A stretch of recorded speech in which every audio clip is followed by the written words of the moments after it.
Une plage presque déserte, interdite au grand public.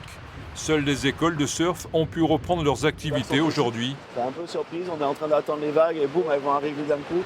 Donc il va falloir être assez vigilant là-dessus. Mais l'incendie reste encore bien ancré dans les mémoires. On est de retour sur une plage complètement déserte. Ça me rappelle quand j'étais petit et que je venais surfer avec mon père et tout ça.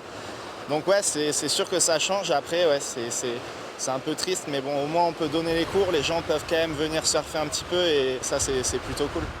Derrière la dune, les restes d'une forêt ravagée par le feu.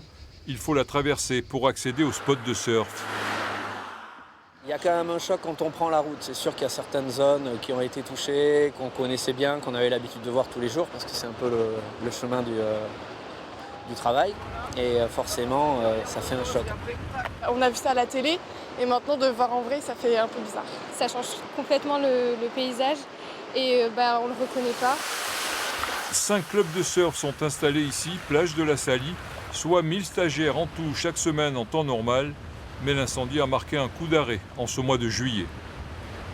On a perdu du chiffre d'affaires, on a déjà perdu la moitié du mois de juillet. Donc là, évidemment, l'espoir renaît. Évidemment, on ne va pas pouvoir bosser à notre plus gros potentiel, mais on va pouvoir sauver les meubles. La vie reprend son cours sur le spot de la Teste de Buch, mais il faudra du temps pour oublier.